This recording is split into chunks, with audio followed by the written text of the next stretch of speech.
Good morning. I am 4 minutes earlier today, so you know the drill. You can watch through hellos, or you can fast forward if you're watching the recording.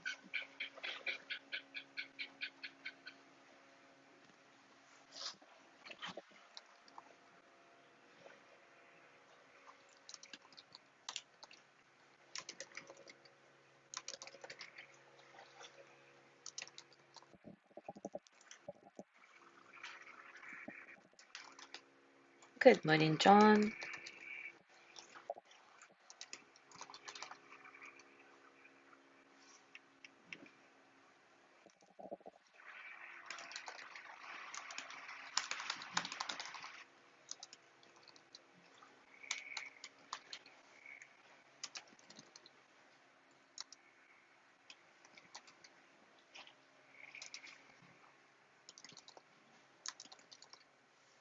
Good morning, Joey.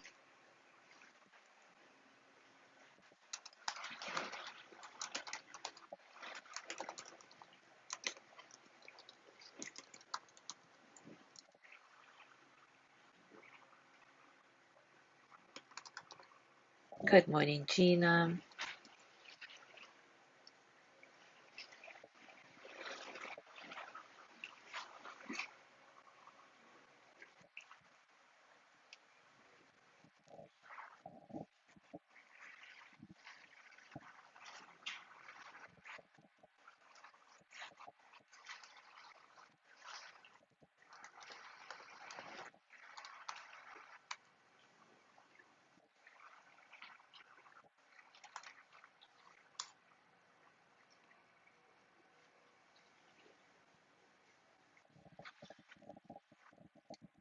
Good morning, Jean. Good morning, Mary.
All right, it is time for us to start.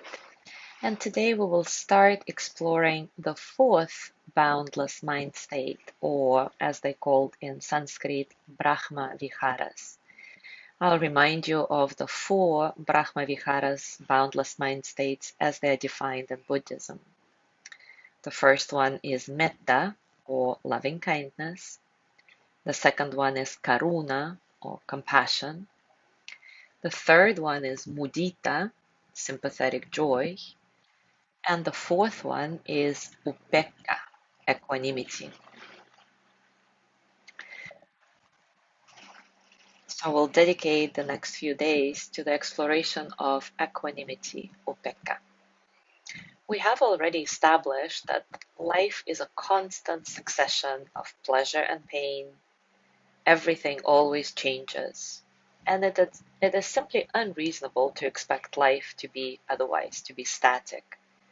Change is part of our life experience, no matter how you slice or dice it, no matter how you want to just freeze any moment in time. The question is, how can a human heart absorb this continual, unremitting contrasts of this life without feeling shattered, without thinking that we cannot bear it, that it's too much? Can we actually experience freedom in the midst of all these immense changes as they roll through our lives over and over again?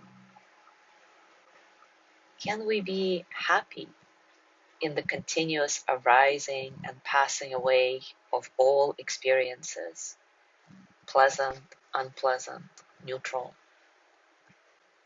And do we achieve this freedom and this happiness by trying to control the endless change of circumstance or through total surrender? Upekkha, the practice of equanimity, is about learning deeply what it means to truly let go. And it is the culmination of all the four of the boundless state of mind that we have been discussing over the past month and a half.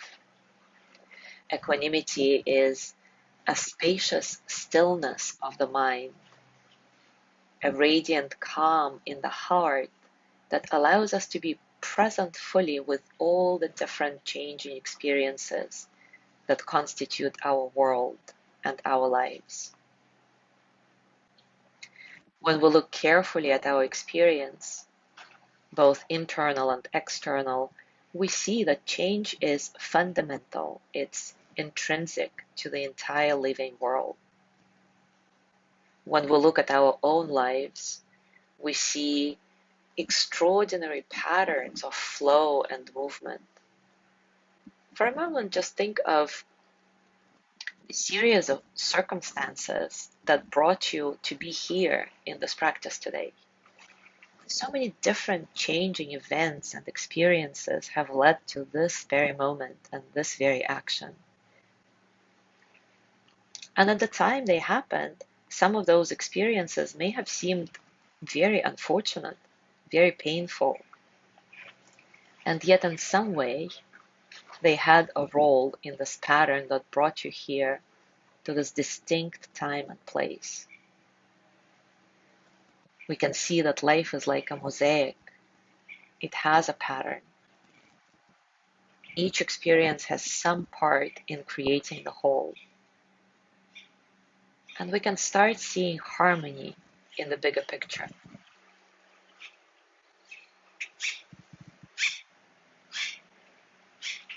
Sometimes, of course, it's hard to embrace the painful, difficult times as being part of that whole, to feel as connected to these harsh events as we do when things are pleasant, easy, fortunate. But really, our lives are composed of continual change without ceasing. What the ancient Taoists called the 10,000 joys and the 10,000 sorrows come and go over and over again.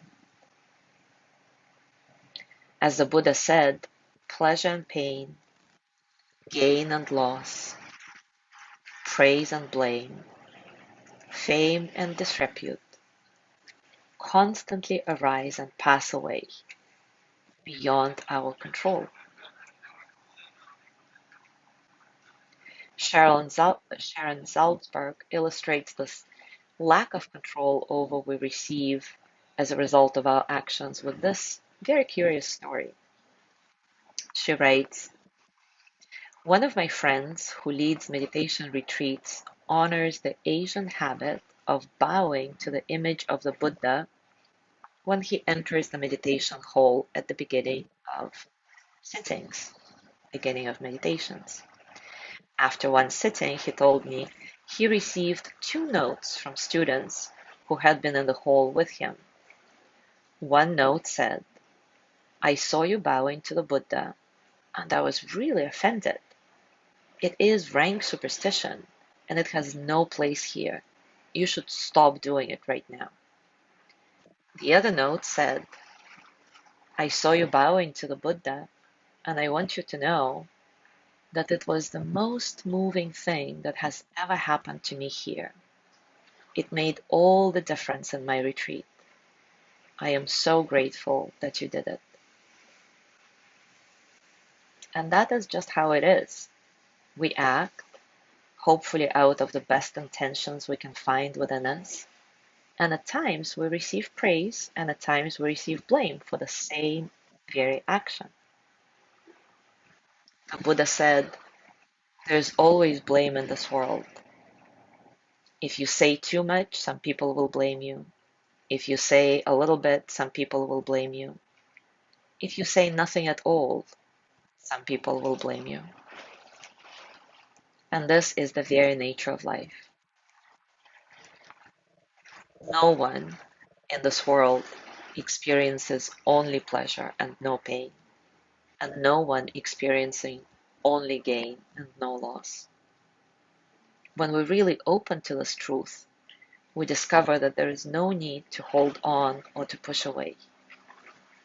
And rather than trying to control what can never be controlled, we can find a sense of security in being able to meet what is actually happening. This is allowing for mystery of things, not judging, but rather cultivating a balance of mind that can receive what's happening, whatever it is, pleasant, unpleasant, neutral. This acceptance is the source of our safety and confidence. When we feel unhappiness or pain, it is not a sign that things have gone terribly wrong or that we have done something wrong by not being able to control the circumstances. Pain and pleasure are constantly coming and going, and yet we can be happy with them. When we allow for the mystery, sometimes we discover that right in the heart of a very difficult time, right in the midst of a painful situation, there is freedom. In those moments when we realize how much we cannot control, we can learn to surrender, to let go. And as we begin to understand this, we move from a mode of struggling to control what comes into our lives that is really uncontrollable into a mode of simply wishing to truly connect with what is. And that is a radical shift in worldview. So let's explore this together with the practice of surrender to the flow of life. Surrender to the 10,000 joys and 10,000 sorrows. Take a comfortable position, and as usual, take a few moments to connect,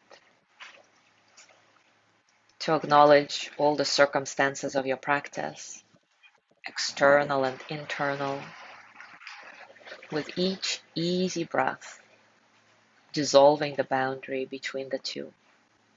Internal becoming external, external becoming internal.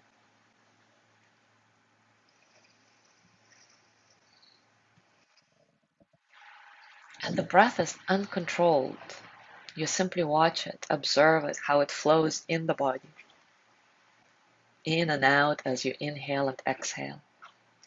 Observe how your body moves with the breath, how your body receives the breath. And see if you can feel this very subtle difference between you breathing the body and the body breathing you. If it doesn't make sense what I'm saying, it's okay. Just take it and try it on. Am I breathing the body? Is the body breathing me? Is there a difference?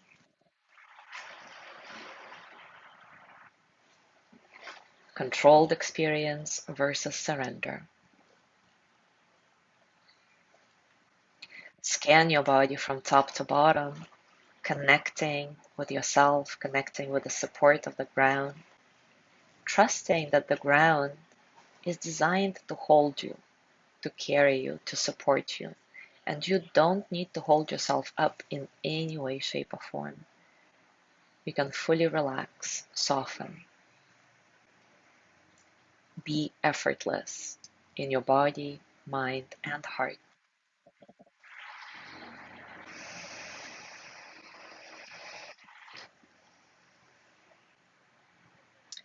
compassionate Buddha is often seen in statues and pictures with a slight smile as he embraces the 10,000 joys and 10,000 sorrows.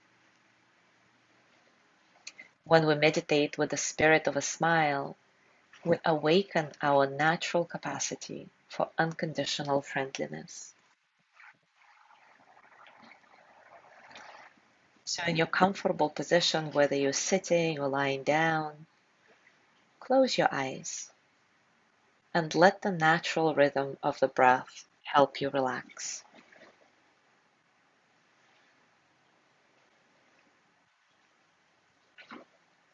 Listening to the sounds and becoming aware of the space around you, allow the curved image of a smile to appear in your mind.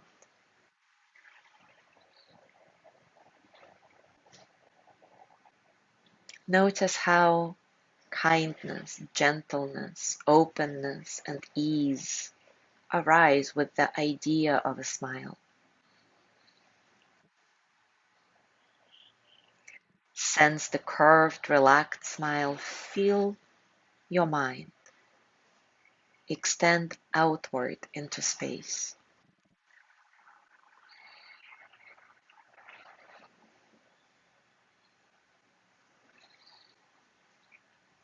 Imagine a smile at the corner of both eyes and feel the sensations that arise there. Allow your brow to be smooth, the flesh around your eyes to be soft, relaxed. You might sense your eyes floating gently as if in a pool of warm water. Continue to soften, to let go through the whole area around the eyes. Can you perceive a relaxed brightness, openness there?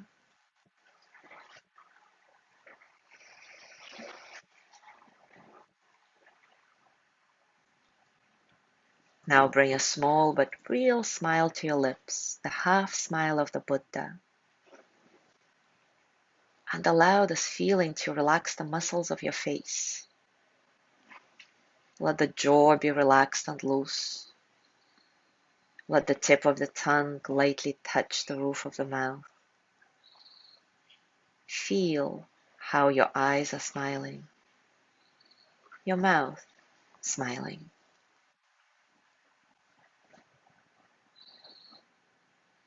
And now take this image of the smile, the idea of the smile, the sensation of the smile all around your body, up and down your spine, from the center of your body to all your limbs.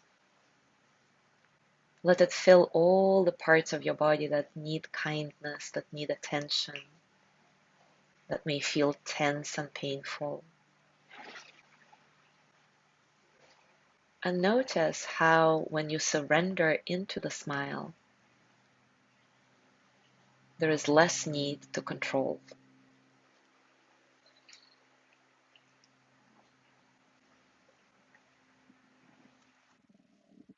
Continue doing this in silence for the next couple of minutes. Enjoy.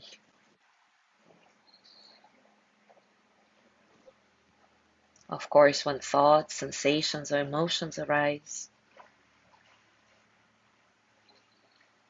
pay attention to them without obsessing and see if you can direct this inner smile towards them. See if there is this impulse to control whatever it is, to push away or to chase after the experience. Can you simply let this experience float in your awareness, remembering that you are much more spacious than this? Let this inner smile help you maintain the sense of flow, the sense of equanimity, whatever arises, whether it's a sorrow or a joy. Can you meet it with curiosity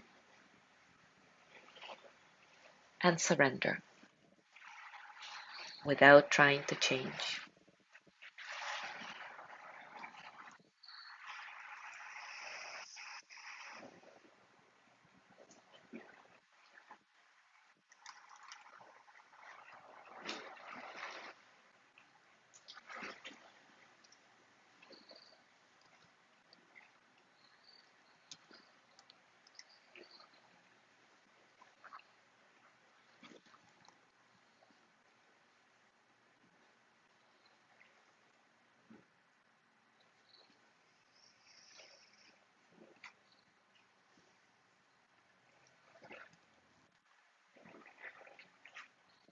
When you feel ready, gently come out of your practice, opening your eyes, and see if with the eyes open, out of your formal practice, if you can maintain the sense of spaciousness, of meeting the world and everything in it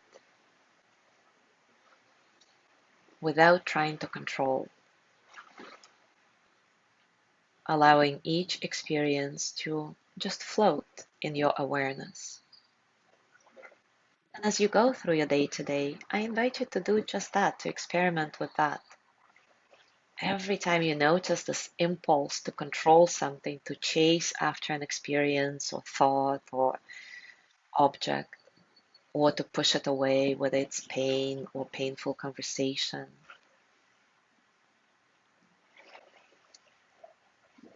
can you pause instead?